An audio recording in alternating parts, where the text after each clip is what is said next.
Hello students, welcome to all of you. I am Miss सीमा लांडगे. आजच्या लेक्चरमध्ये आपण diploma in insurance and risk management second year paper first मधील second point बघणार आहोत. Second point म्हणजे unit first मधील second point जो असणार आहे कव्हर नोट. ओके, कव्हर नोटला तुम्ही कच्चं विमापत्र सुद्धा म्हणू शकता. म्हणजे कव्हर नोट म्हणजे कच्चं विमापत्र, लक्षात घ्या, कच्चे विमापत्र. ओके, कव्हर नोटला आपण काय म्हणू शकतो? कच्चं विमापत्र.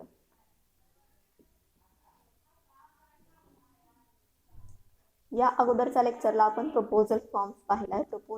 प्रपोजल फॉर्म्स म्हणजेच प्रस्ताव अर्ज. आणि प्रस्ताव अर्जामध्येच काय काय येतं? तर प्रस्ताव अर्जामध्ये जो विमेदार असेल त्या विमेदाराचं नाव, त्याचा पत्ता, त्याच्या वयाचा प्रूफ, त्याचं वय, त्याचा इन्कम, त्याचा व्यवसाय, त्यानंतर त्याच्या मालमत्तेचं वर्गीकरण, त्यानंतर त्याच्या अर्जासोबत त्याच्या अभिकर्त्याची किंवा त्याच्या एजंटचा रिपोर्ट जो असेल तो रिपोर्ट, त्यानंतर त्याच्या घरात अगोदर कुणी विमा काढला आहे का हा येईल. त्याच्यानंतर त्याची मेडिकल कंडिशन कशी आहे त्याची माहिती. या पद्धतीनं बेसिक सर्व काही माहिती प्रपोजल फॉर्म्स मध्ये येते. आपण त्या लेक्चरला पाहिले. आणि आजच्या लेक्चरला आपण बघणार आहोत ते म्हणजे कव्हर नोट.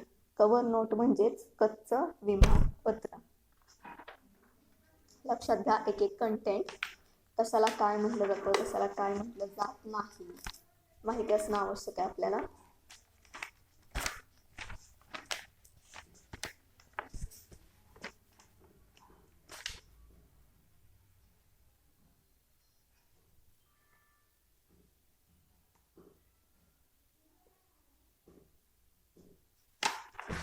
ओके, त्यानंतरचा पॉइंट आपल्याला बघायचा आहे तो म्हणजे पॉलिसी डॉक्युमेंट्स अँड सर्टिफिकेट्स, त्यानंतर इंडोर्समेंट, त्यानंतर renewal notice, change of address and other insurance documents. या पद्धतीने आपल्याला यामध्ये पॉइंट्स अभ्यासायचे आहेत. ओके, सो आपण फर्स्ट बघूयात की कव्हर नोट म्हणजे काय. ओके, काय पाहायचं आपल्याला? कव्हर नोट म्हणजे काय. सो कव्हर नोट मध्ये काय काय येणार? सो कव्हर नोट मध्ये कच्च्या विमापत्रामध्ये विमेदाराने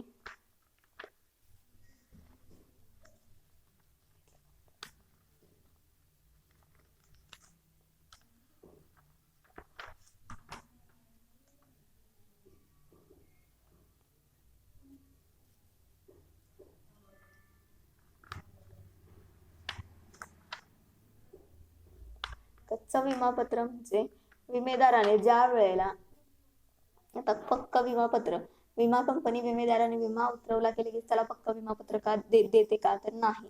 अगोदर विमेदाराला कच्चं विमापत्र दिलं जातं आणि त्यानंतर 3 महिन्याने पक्क विमापत्र हे पोस्टाने विमेदाराच्या पत्त्यावरती पाठवलं जातं. ओके, सो कच्चं विमापत्र केव्हा दिलं जातं? ज्या वेळेला सर्व काही विमेदाराच्या प्रस्ताव अर्जाची तपासणी होते आणि ज्या वेळेला विमा कंपनी प्रस्तावाला मंजुरी देते त्यावेळेस विमा कंपनी विमेदाराला पहिला हप्ता विम्याचा भरायला लावत असते. आणि पहिला हप्ता भरला की जो पहिला हप्ता भरलेल्याची पावती असेल त्यालाच कच्चं विमापत्र किंवा कव्हर नोट असं म्हणलं जातं. पक्क विमापत्र येईपर्यंत विमेदाराला कच्चा विमापत्र हे जपून ठेवावं लागतं. म्हणजेच पहिला जो हप्ता भरलेला आहे त्या पहिल्या हप्त्याची जी काही पावती त्याला दिलेली असेल ती पावती त्याला जपून ठेवावी लागत असते. ओके, काय सांगितलंय बघा, विमेदाराने विमा हप्ता भरल्यानंतर विमा करार पूर्ण होत असल्याने विमा हप्ता भरल्यानंतर विमा करार पूर्ण होत असल्यानं विमा कंपनी विमापत्र तयार करते. बघा, विमेदाराने विमा हप्ता भरल्यानंतर विमा करार हा पूर्ण होतो आणि विमा कंपनी विमापत्र तयार करते. परंतु विमा कंपनी विमापत्र तयार करण्यासाठी वेळ घेत असते. त्याला वेळ लागतो विमापत्र तयार करायला. त्या दरम्यान विमा कंपनी काय करते? विमेदारास कच्चं विमापत्र पाठवते. बघा, पक्क विमापत्र करायला वेळ लागतो त्यामुळे विमा कंपनी काय करते की कच्चं विमापत्र विमेदाराला पाठवते. म्हणजेच या विमा पत्रामध्ये या कच्च्या विमापत्रामध्ये मालमत्तेच्या धोक्याविरुद्ध विमा करार झाल्याची नोंद असते. कच्च्या विमापत्रामध्ये मालमत्तेच्या धोक्याविरुद्ध जो काही विमा करार झालेला असेल त्याची नोंद इथं असते.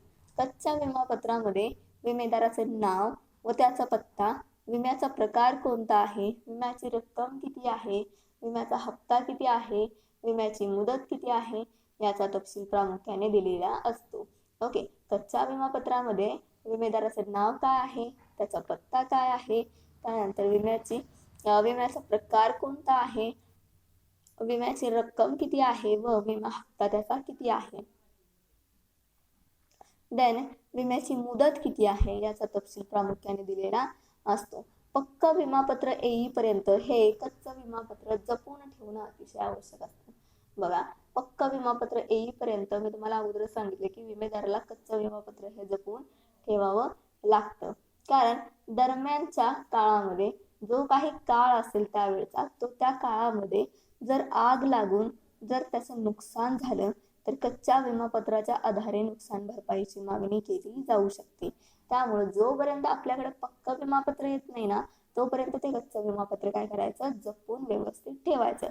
कारण जर पक्क विमापत्र आपल्याकडे येण्या अगोदरच जर मालमत्तेला आग लागली किंवा मालमत्तेचं नुकसान झालं तर आपण नुकसान भरपाई मागण्यासाठी आपल्याकडे काहीतरी प्रूफ असावा, त्यासाठी कच्चं विमापत्र हे जपून ठेवावं लागत असतं. तर समजते तुम्हाला कच्चं विमापत्र जपून का ठेवावं लागतं आणि ते का आवश्यक असतं.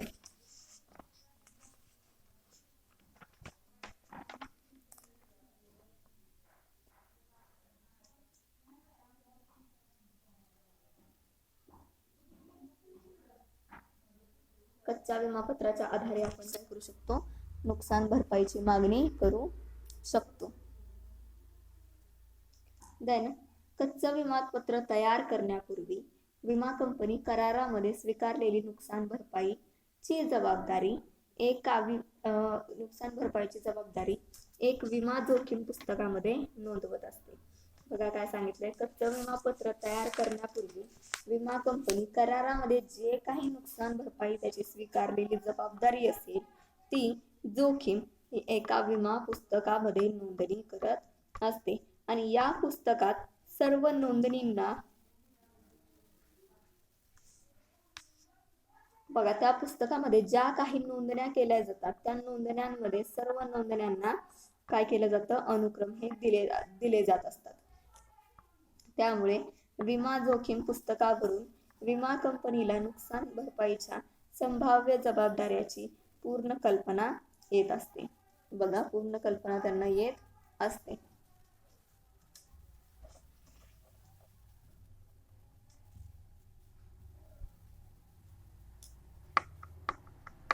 विमा जोखीम व त्यातून निर्माण होणाऱ्या विमा जोखीम आणि त्यातून निर्माण होणाऱ्या जबाबदाऱ्यांवर विमा कंपनीने विशिष्ट मर्यादा आधीच निश्चित केलेली असते.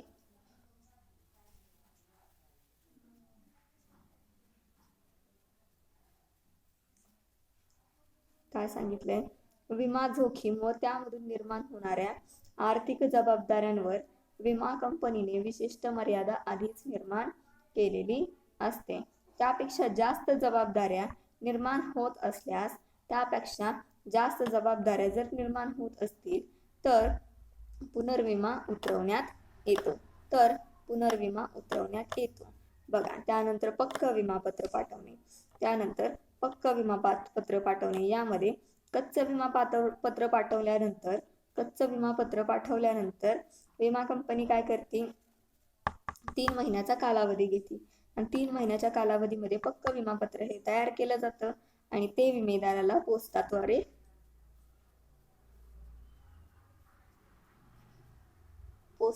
पाठवलं जातं. पक्के विमापत्र हे सविस्तर स्वरूपाचं असतं. बघा, जे काही पक्क विमापत्र हे पाठवलं जातं ते कसं असतं, सविस्तर स्वरूपाचं असतं. त्यामध्ये विमेदाराचे नाव, बघा कच्च्या विमापत्रावरती जेवढी माहिती असते ती अतिशय कमी असते. ओके, ती कमी असते आणि जी काही माहिती दिलेली असते ती कमी असते आणि शॉर्ट मध्ये असते. परंतु पक्क्या विमापत्रावरती विमेदाराची सविस्तर माहिती ही दिलेली असते. पक्क्या विमापत्रावरती सविस्तर माहिती विमेदाराची दिलेली असते.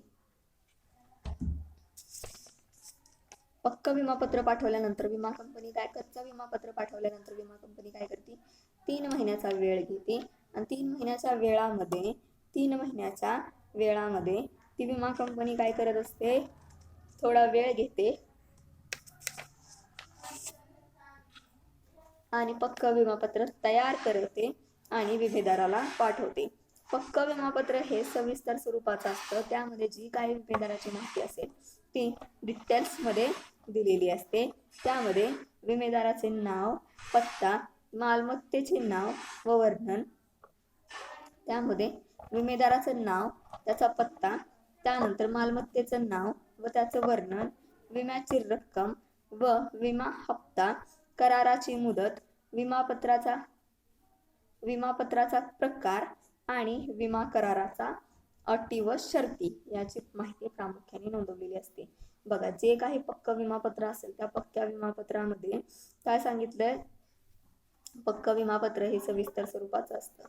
त्यामध्ये विमेदाराचे नाव, पत्ता, मालमत्तेचे नाव व वर्णन, विमाची रक्कम व विमा हप्ता, या कराराची मुदत, विमापत्राचा प्रकार आणि विमा कराराच्या अटी शर्ती ही माहिती प्रामुख्याने नोंदवलेली असते. ओके, देन प्रत्येक विमापत्रात अनुक्रमांक हा दिलेला असतो. बघा, जो काही आपल्या विमापत्राला अनुक्रमांक दिलेले असेल तोच आपला पॉलिसी नंबर हा असतो. सॉरी, काय सांगितलंय, जो काही आपल्या पक्क्या विमापत्राला अनुक्रमांक दिलेला असेल तोच नंबर आपला विमा नंबर असतो. विमा पॉलिसी नंबर असतो. पुढील सर्व पत्र व्यवहारासाठी या अनुक्रमांकाचा संदर्भ म्हणून उल्लेख आपल्याला करावा लागत असतो. जो काही पक्क्या विमापत्रावरचा नंबर असेल त्याचा उल्लेख आपण पुढील सर्व व्यवहारासाठी करत असतो. जर आपल्याला विमा हप्ता भरायचा म्हटलं तर आपल्याला पॉलिसी नंबर विचारला जातो. पॉलिसी नंबर हा आपल्या विमापत्रावरती असतो. ओके, देन औद्योगिक धोक्याविरुद्ध विमापत्राचा मालमत्तेची वैशिष्ट्ये नोंदवण्यासाठी स्वतंत्र कागद जोडला जातो. जे काही औद्योगिक धोके असतील त्या धोक्यांच्या विरुद्ध विमापत्रांबाबत मालमत्तेची वैशिष्ट्ये नोंदविण्यासाठी स्वतंत्र कागद जोडला जातो. भारतीय मुद्रांक कायद्यानुसार प्रत्येक विमापत्रावर विशिष्ट रकमेची महसुली तिकिटे हे लावण्यात येत असतात. काय सांगितले, भारतीय मुद्रांक शुल्क कायद्यानुसार प्रत्येक विमापत्रावरती विशिष्ट रकमेची महसुली तिकीट लावणं आवश्यक असतं आणि ही तिकीट लावल्यानंतर त्यावर विमा कंपनीची सर्व मुद्रा उठवण्यात येते. ही तिकिटे लावल्यावर त्यावर विमा कंपनीची सर्व मुद्रा उठवण्यात येत असते व विमा कंपनीचा अधिकृत अधिकारी त्या विमापत्रावरती सही करत असतो. अशा रीतीने पूर्ण झालेले पक्के विमापत्र विमेदाराला पाठवलं जातं. त्यानंतर विमेदार हा त्या पक्क्या विमापत्रावरील नंबर लक्षात ठेवत असतो आणि ते पक्क विमापत्र जे असेल ते विमेदारांना सुरक्षित ठेवणं अतिशय आवश्यक असतं. कारण जर काही नुकसान झाल्यानंतर तर त्या पक्क्या विमापत्राद्वारे विमेदार हा नुकसान भरपाई मागण्यास तयार असतो. सो या पद्धतीनं कच्चं विमापत्र म्हणजे काय आणि पक्क विमापत्र म्हणजे काय हे आपण बघितलं. कच्चं विमापत्र कशा पद्धतीने काम करतं, पक्क विमापत्र कशा पद्धतीने काम करतं हे आपण बघितलं. ओके, कच्च्या विमापत्रामध्ये किती माहिती असते, पक्क्या विमापत्रामध्ये किती माहिती असते. कच्च्या विमापत्रामध्ये जी माहिती असते ती अतिशय कमी असते आणि पक्क्या विमापत्रामध्ये जी माहिती असते ती अतिशय डिटेल्समध्ये दिलेली असते. ओके, देन जे काही कच्चं विमापत्र पाठवलं जातं त्यालाच काय म्हटलं जातं, कव्हर नोट किंवा त्यालाच आपण पावती सुद्धा असं म्हणू शकतो. कारण पहिला हप्ता ज्या वेळेला विमेदार भरतो त्या पहिला हप्ता भरल्यानंतर जी काही पावती त्याला दिली जाते त्या पावतीलाच काय म्हटलं जातं, कच्चं विमापत्र असं म्हटलं जातं आणि कव्हर नोट म्हटलं जातो. तरी कच्चं विमापत्र हे तीन ते 4 महिन्यांपर्यंत विमा कंपनीला विमेदाराला अतिशय जपून ठेवावं लागत असतं, कारण त्या 3 ते 4 महिन्यामध्ये जर काही नुकसान झालं तर विमेदार हा कच्च्या विमा पत्रावरती म्हणजे कव्हर नोटवरती काय करू शकतो, नुकसान भरपाई मागू शकतो आणि त्याला नुकसान भरपाई कच्च्या विमापत्रावरती दिली सुद्धा जाते. त्याद्वारे लक्षात ठेवायचं की कच्चं विमापत्र म्हणजे काय, पक्क विमापत्र म्हणजे काय. पक्क विमापत्र कधी दिलं जातं, कच्चं विमापत्र कधी दिलं जातं, कच्च्या विमापत्रालाच काय म्हणलं जातं, पक्क्या विमापत्राला काय म्हणलं जातं, हे तुम्हाला माहिती असणं प्रॉपरली अतिशय आवश्यक आहे. Okay, thank you.